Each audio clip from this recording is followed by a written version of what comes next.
हरि ओम. पूजनीय स्वामी भक्त डॉक्टर सुषमाताई वाटवे यांनी लिहिलेल्या स्पर्श परिसाचा या ग्रंथमालिकेतील पहिल्या भागाचं वाचन आपण ऐकत आहोत. आज ऐकूया यातील प्रकरण 4, ते गुरु शिष्याची गोठी. याचा भाग 5. प्रश्न असा आहे, जरा बसलं की लगेच डोळे मिटून वरच लक्ष राहतं. स्वामी म्हणतात, मी आत्ता पाहिलं ना, फार चांगली गोष्ट आहे. तुम्ही भाग्यवान आहात. अनुग्रहानंतर एवढ्या लवकर ही स्थिती. आता काळजी करण्याचं कारण नाही. आता बाहेर कुणी काही बोलत असलं तरी तुम्ही ह्या स्थितीत जाणार. एखादी ऐश्वरीय गोष्ट, ईश्वरासंबंधी काही विचार ऐकला की लगेच ही उन्मनावस्था येणार. आता मग नामस्मरणाची काही जरुरी नाही. जाता येता काम करताना नामस्मरण करावं. सारखं जर वरच लक्ष राहत असेल तर मग वेगळं काही करण्याची वाचण्याची गरज नाही. ही स्थिती येते याचा अर्थ तुम्ही जन्मजन्म साधना करत आला आहात. मी निमित्त मात्र झालो एवढंच. मी काही बोललो आणि तुम्हाला ही उन्मनावस्था प्राप्त झाली. अनुग्रह हा निमित्त मात्र असतो. जन्मजन्म कुणी करत आला असेल तर त्याचा भाव, त्याची श्रद्धा, त्यानुसार त्याला फळ ताबडतोब मिळतं. तेव्हा काही काळजी न करता साधना करत राहा. ध्यानात बाहेरचे आवाज ऐकू येतात का? या प्रश्नावर स्वामी आता उत्तर देत आहेत. येतात. कान बहिरे होत नाहीत. कानाचे पडदे तसेच, पण कमी ऐकू येतं. बाहेरच्या आवाजाकडे आपलं लक्ष नसतं. मोठ्यानं आवाज ऐकू आला तरी त्यावर विचार सुरू होत नाहीत. याचं नाव ध्यान. जागृत झोप म्हणजे ध्यान. आता पुढचा प्रश्न असा, आपण आत्ता इथे जे बोलतो ते त्या ध्यानात बसलेल्या व्यक्तीला ऐकू येतं का? स्वामी म्हणतात, नाही येत. तिची आत्ताची जी स्थिती आहे तिथं मन फारसं नाही. त्यामुळे थोडं ऐकू गेलं तरी सामान्यतः त्या बोलण्याकडे तिचं लक्ष नसतं. लक्ष वर इथे कपाळाकडे असतं. त्यामुळे सामान्य बोलणं लक्षात येत नाही. काहीतरी बोलणं चाललंय एवढं कळतं. पुढचा प्रश्न, ध्यानात क्रिया का होतात? स्वामी त्याचं उत्तर देत आहेत.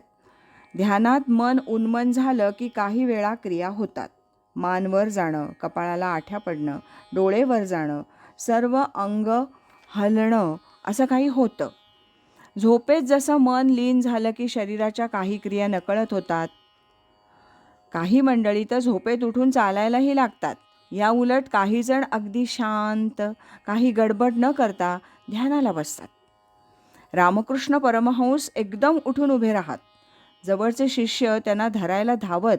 अर्थात क्रिया होवोत न होवोत त्याला फारसं महत्त्व नाही. मनाचं उन्मन होणं याला महत्त्व आहे. पुढचा प्रश्न, काही मंडळी ट्रान्समध्ये गेली तरी वासना कशा राहतात?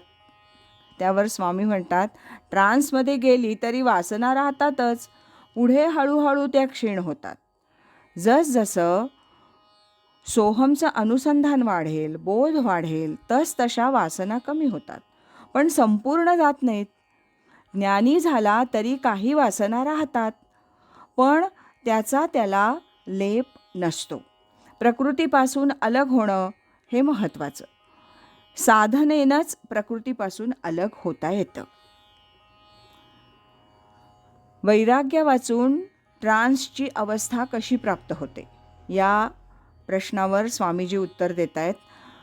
वैराग्य इथून पुढे यायला लागतं. ट्रान्ससाठी वैराग्य फार पाहिजे असं नाही, थोडं वैराग्य पुरे. ट्रान्ससाठी पाहिजे तो सद्गुरूंविषयीचा एकनिष्ठ भाव. तो या सर्व मंडळींच्यात आहे, यात एक उणं नाही. ही दुसरी व्यक्ती पहा, हिला ट्रान्सची अवस्था येणार नाही कारण माझ्या ठिकाणी तिचा एकनिष्ठ भावच नाही. पुढचा प्रश्न, पण मग प्रकृती बदलण्याची खटपट सर्व मंडळींनी करायला हवी का नको? स्वामी म्हणतात, त्यांनी प्रकृती बदलण्याची खटपट केली न केली तरी फारसं बिघडत नाही. पण ज्यांना लोकात मिसळून काही सांगायचं आहे त्यांनी मात्र आपली प्रकृती बदलली पाहिजे. काच स्वच्छ झाली पाहिजे तर आतला प्रकाश बाहेर दिसेल. पण प्रकृती बदलण्याचा अट्टाहास नको. बोध वाढला, अनुसंधान वाढलं की प्रकृती आपोआप बदलते. जसा सूर्य उगवला की काळोख आपोआप कमी होतो. काळोख नाहीसा करण्यासाठी वेगळा प्रयत्न करायला नको. तसा सोहम बोधाचा सूर्य माध्यांनी आला की प्रकृती संपूर्ण बदलते. अर्थात दर्या, कपारीत, गुहेत अंधार थोडा राहतोच ना. तसे काही प्रकृतीगत दोष राहतात, पण त्याचा विचार करण्याचं कारण नाही. आज एवढंच. यानंतरचा या 4थ्या प्रकरणातला 6वा भाग आपण उद्या ऐकूया. सद्गुरु असती अंतरात, सत्शिष्याते जागवीत. हरि ओम तत्सत.